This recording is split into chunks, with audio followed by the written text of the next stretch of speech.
मित्रों, देश अपने स्वतंत्रता के 80वें वर्ष में प्रवेश कर चुका है। विगत स्वतंत्रता दिवस पर प्रधानमंत्री श्री नरेंद्र मोदी जी ने एक बहुत महत्वपूर्ण और आज के परिप्रेक्ष्य में अत्यंत उपयुक्त विषय दिमागी नक्सल के विषय को उठाया, परंतु हम लोग इस विषय को लेकर आश्चर्य में हैं कि मात्र 24 घंटे के अंदर किसके दिमाग में नक्सली दिमाग था वो खुद ब खुद निकलकर सामने आ गया। पूर्व गृह मंत्री, पूर्व वित्त मंत्री और कांग्रेस के वरिष्ठ नेता पी चिदंबरम साहब ने खुद आकर कहा कि उन्हें दिमागी नक्सली होने पे गर्व है। यानी देखिए कितने आश्चर्य की बात है कि प्रधानमंत्री जी ने कहा और इतनी तुरंत प्रतिक्रिया हुई कि पूरे देश के सामने आ गया कि किसके दिमाग में नक्सल बैठा हुआ है और वह स्वयं गर्व की अनुभूति करने लगे। तो मैं कांग्रेस पार्टी और पी चिदंबरम साहब को याद दिलाना चाहता हूं कि पूर्व प्रधानमंत्री डॉक्टर मनमोहन सिंह ने 13 अप्रैल 2006 को कहा था, मैं कोट कर रहा हूं, It would not be an exaggeration to say that the problem of Naxalism is the single biggest internal security challenge ever faced by our country.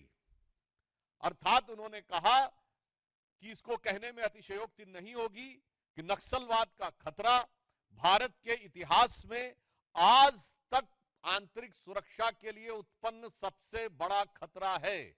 13 अप्रैल 2006 और 31 मार्च 2026 प्रधानमंत्री श्री नरेंद्र मोदी जी की सरकार ने उस चीज को जो डॉक्टर मनमोहन सिंह समझ गए थे, मगर जिस विवशता के चंगुल में जकड़कर और नक्सली दिमाग वालों से भरी हुई सुपर कैबिनेट यानी एनईसी के द्वारा उनको कुछ करने नहीं दिया गया था, यदि वह कार्य सिद्ध करके दिखाया तो प्रधानमंत्री श्री नरेंद्र मोदी जी ने। मगर देश का एक ऐसा गृह मंत्री है जिसे इसमें गर्व का अनुभव नहीं हो रहा है, उसे इस बात में गर्व का अनुभव हो रहा है कि वह दिमागी नक्सली हैं। तो मैं कांग्रेस से पूछना चाहता हूं कि डॉक्टर मनमोहन सिंह सही हैं या आज के आपके स्वघोषित दिमागी नक्सली चिदंबरम साहब? और ये पी चिदंबरम साहब वो हैं, इनके लिए क्या कहा जाए, जिस यूपीए के पशुपति से लेकर तिरुपति तक रेड कॉरिडोर बना था, 180 से अधिक जिले नक्सलवाद से प्रभावित हो गए थे। दंतेवाड़ा में 2010 में सीआरपीएफ के इतने बड़ी संख्या में 75-76 जवान शहीद हुए और उसके बाद राजधानी के एक नामी गिरामी विश्वविद्यालय में खुशियां मनाई गई। ये होता है दिमागी नक्सली। और इतने बड़े विषय के बाद चिदंबरम साहब के शासनकाल में 5000 से अधिक निर्दोष नागरिकों की मौत हुई। 1913 सुरक्षा बलों के जवान नक्सली अभियानों में शहीद हुए। 180 जिले नक्सल प्रभावित हो गए। 92% से अधिक हथियार जो नक्सलियों के पास थे वो पुलिस के हथियार थे जो लूटे गए थे। और याद करिए 2009 में उस समय प्रमुख नक्सली नेता किशन जी ने कहा था 2030 तक दिल्ली पे हमारा कब्जा होगा, मगर आज वो 180 नक्सल प्रभावी जिले शून्य पर आ गए हैं। मगर उसके बाद भी उन 180 जिलों में भारत में सामंजस्य दिखता था और यहां पर समस्या दिख रही है। मैं ध्यान दिलाना चाहता हूं कि वो दंतेवाड़ा और वो झीरम घाटी जहां पर खून की नदियां बहती थीं, चिदंबरम साहब और कांग्रेस पार्टी, राहुल गांधी जी आंख खोलकर देखिए और कान खोलकर सुनिए, तब आपको वह देश अच्छा लगता था। और आज गृह मंत्री अमित शाह जी के कार्यकाल में यह परिस्थिति बनी है कि बस्तर में लगातार 2 साल ओलंपिक हुए हैं। ये सौहार्दपूर्ण, सकारात्मक और युवा ऊर्जा का प्रतिनिधित्व करता हुआ बस्तर अच्छा नहीं लगता है। अभी मात्र कुछ दिन पहले नेशनल हैंडलूम डे के ऊपर रायपुर में ट्राइबल एरियाज के युवकों के द्वारा हैंडलूम कपड़ों का को रैंप पे वॉक किया गया। ये ट्राइबल युवा का यानी ट्राइबल जेनजी का रचनात्मक प्रदर्शन अच्छा नहीं लगता था, और वो अच्छा लगता था। ये है दिमागी नक्सल जो इन लोगों के दिमाग में बैठा हुआ है। और इतना ही नहीं, इस समय 1800 से अधिक बैंक की ब्रांचें खुलना उस क्षेत्र में, 1200 से अधिक एटीएम खुलना, 6000 से अधिक मोबाइल के टावर लगना ताकि राष्ट्र की मुख्य धारा के साथ वो विकसित हो जाएं, 22 लाख लोगों को आयुष्मान भारत कार्ड उपलब्ध हो जाना ताकि वह युवा अपनी ऊर्जा का सही दिशा में प्रयोग कर सके। यह दृश्य जिसको खराब लगता है वो वास्तविकता में दिमागी नक्सल है। इसलिए मैं कांग्रेस पार्टी से और चिदंबरम साहब से यह भी पूछना चाहता हूं कि आप वही है ना जिसने वित्त मंत्री के रूप में कहा था कि भारत में तो डिजिटल ट्रांजैक्शन हो ही नहीं सकता, और सदन के पटल पे बोला था। और आज भारत डिजिटल ट्रांजैक्शन में नंबर 1 का देश है। जिसकी सोच ऐसी है वो है दिमागी नक्सल। और मैं ये भी कहना चाहता हूं, वो लोग जो कहते हैं कि संसद से समाधान नहीं निकलेगा, सड़क से समाधान निकलेगा, वो है दिमागी नक्सल। जो ये कहते हैं कि संसद में रेजिस्टेंस से चीजें तय होंगी, वो है दिमागी नक्सल। और ये यूपीए सरकार की super cabinet national advisory council के सदस्य रह चुके हैं।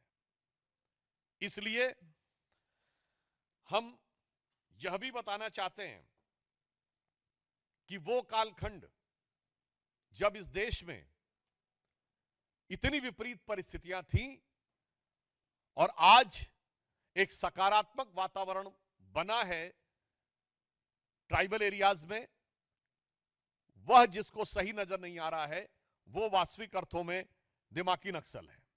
और मैं यह भी बताना चाहता हूं कि एक दौर में जब भारत में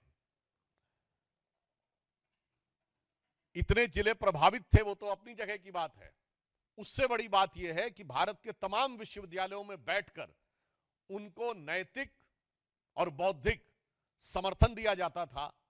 वो लोग वास्तविक अर्थों में दिमागी नक्सल हैं, जिन्हें गांधीयंस में गन नजर आती हैं, जिनको नक्सली, जिनको गांधीयंस विद गन कहते हैं।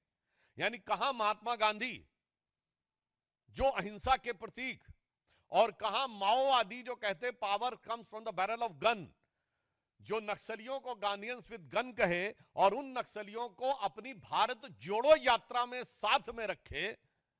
उन राहुल गांधी से पूछना चाहता हूं, यह है वास्तविकता में दिमागी नक्सल।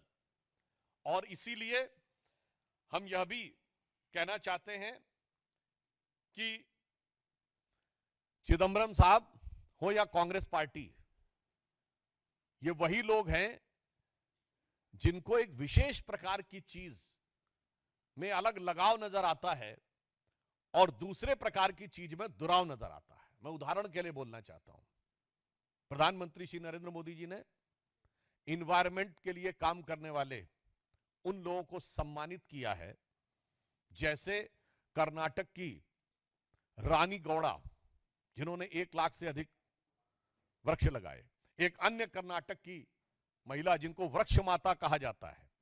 और याद करिए, वो आई थी पद्म अवार्ड लेने नंगे पैर राष्ट्रपति भवन में, मगर ये लोग इन्वायरमेंटलिस्ट नजर नहीं आते थे। जो लोग एयर कंडीशन कमरों में दिल्ली में बैठकर और भारत चीन सीमा के ऊपर होने वाले भारत की सुरक्षा की दृष्टि से महत्वपूर्ण इंफ्रास्ट्रक्चर को रोकने का काम करते थे, वो लोग इन्वायरमेंटलिस्ट नजर आते थे। और जो ये कहता था, जो सरकार ये कहती थी कि हमारी तो दशकों से स्थापित नीति है कि होना ही नहीं चाहिए सीमा के ऊपर इंफ्रास्ट्रक्चर, वो है दिमागी नक्सल। इसलिए हम ये कहना चाहेंगे कि संयोग देखिए कि माननीय प्रधानमंत्री जी ने स्वतंत्रता दिवस पे बोला था और आज नाग पंचमी आते आते ये जितना दिमागों में जहर था वो सब पूरे दिमाग से उजागर होकर उन्होंने खुद स्वीकार कर लिया कि हम क्या हैं। तो मैं सिर्फ अंत में यह कहना चाहूंगा कि माननीय प्रधानमंत्री जी ने जो संकेत दिया है यह बहुत सहज और स्वाभाविक है। इसके लिए किसी को दिमाग पे जोर लगाने की जरूरत नहीं है, सिर्फ आंख खोलकर देखने की जरूरत है। उसे दिखाई पड़ेगा कि दिमागी नक्सल कौन है। दिमागी नक्सल वो है जिसको हाफिज में साहब नजर आता है, याकूब मेनन में जुडिशियल किलिंग नजर आती है, जिसको ओसामा में जी नजर आता है, जिसको जाकिर नायक में शांति का मसीहा नजर आता है, जिसको इशरत जहां में बेटी नजर आती है, बुरहान वानी में भटका हुआ नौजवान नजर आता है और भारत के सेना अध्यक्ष में सड़क छाप गुंडा नजर आता है। यह है वो दिमागी नक्सल। और आज हर भारतीय को इस चीज को सिर्फ आंख खोलकर देखने की जरूरत है और कान खोलकर समझने की जरूरत है। स्वतः समझ में आ जाएगा। और उन लोगों ने जब स्वयं स्वीकार कर लिया है तो हमें लगता है अब किसी प्रकार का कोई संदेह या किंतु परंतु किसी देशवासी के मन में नहीं रह गया है कि जो माननीय प्रधानमंत्री जी ने कहा था कि कांग्रेस अब मुस्लिम लीगी माओवादी कांग्रेस हो गई है, तो अब उन्होंने खुद कह दिया है कि वो सिर्फ मुस्लिम लीगी माओवादी कांग्रेस नहीं बल्कि दिमागी नक्सल कांग्रेस भी हो गई है। ये उन्होंने स्वयं स्वीकार कर लिया है। मित्रों, इस विषय से जुड़े सभी प्रश्न आमंत्रित हैं। ब्रह्म प्रकाश दुबे।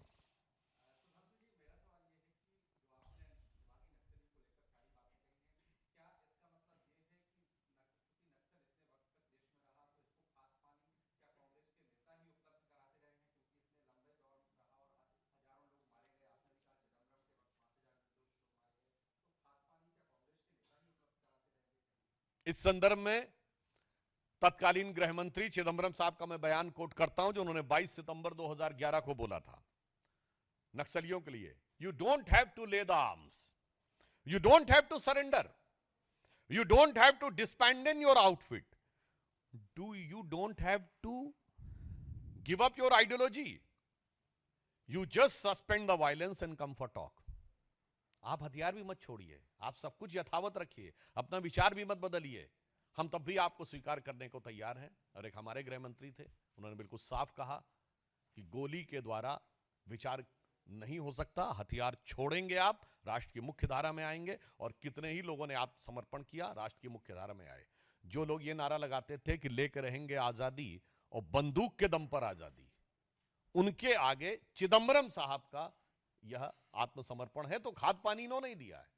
और यूपीए 1 के शासनकाल में सबसे ज्यादा वो नक्सली जो पहले से यानी कांग्रेस सरकार के जमानों से अंदर थे जेलों में, वो सब छोड़ के बाहर आ गए थे और उस समय ही सर्वाधिक नक्सलवादी गतिविधियों का प्रभाव बढ़ना शुरू हुआ था। शैलेंद्र, दूरदर्शन।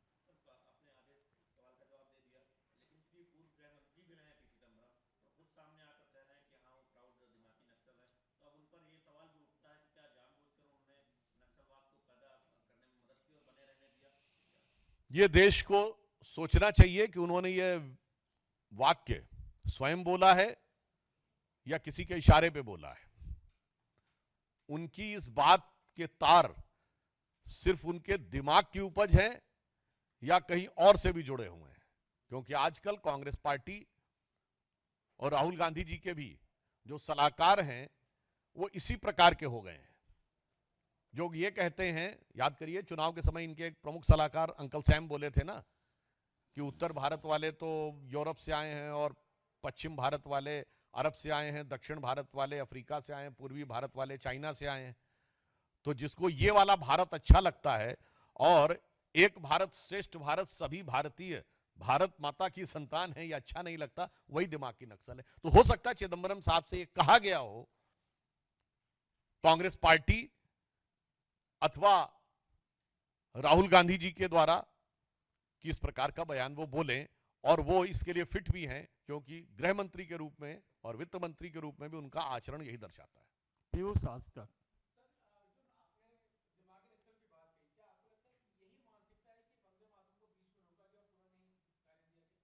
आपने जो बात कही है निश्चित रूप से जिसको संपूर्ण वंदे मातरम गाते समय जो लोग असहज हो जाते हैं, इधर उधर देखने लगते हैं, बतियाने लगते हैं, हाथ पांव झटकने लगते हैं, वो लोग वही हैं जिनको उन चीजों में बड़ा सहजता महसूस होती है कि कोई कहे कि मैं वंदे मातरम नहीं गाऊंगा। ये वो लोग हैं जिनको जय श्री राम में वॉर क्राई नजर आता है, मगर सर तन से जुदा में सुमधुर सेकुलर संगीत दिखाई पड़ता है। मानो रिपब्लिक भारत।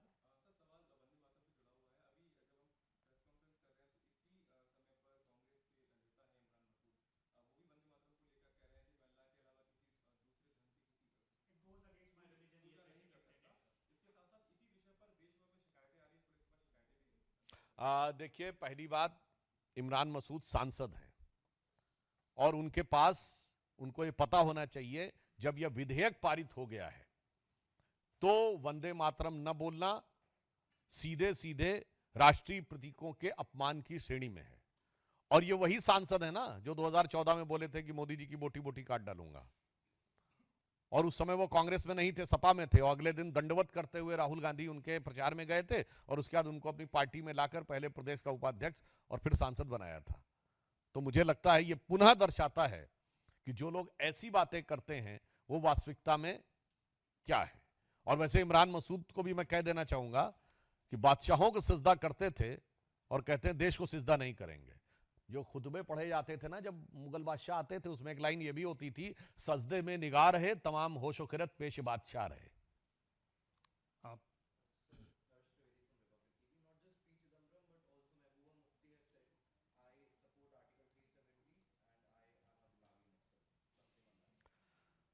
देखिए, उनके बारे में तो हम सबको पता है कि जब कश्मीर घाटी में नारे लगते थे कि हम लेके रहेंगे आजादी और बंदूक के दम पर आजादी, वो भारत अच्छा था। जब उनके कालखंड में कश्मीर घाटी में आईएसआईएस और पाकिस्तान के झंडे फहराए जाते थे और भारत के झंडे जलाए जाते थे, और भारत के राज्यपालों की, कश्मीर के राज्यपालों की, मुख्यमंत्रियों की यह हैसियत नहीं होती थी कि लाल चौक पे झंडा फहरा दें, वो भारत अच्छा था। और यही महबूबा मुफ्ती जी हैं, इनके पॉलिटिकल असेसमेंट को क्या कहा जाए, इन्होंने कहा था धारा 370 हट जाएगी तो तिरंगे को कंधा देने वाला कोई नहीं मिलेगा। आज डल लेक के ऊपर तिरंगों की कतार देखिए और उसके बाद महबूबा जी से कहिए कि आप अपने गिरेबान में झांकिए। बहुत बहुत धन्यवाद।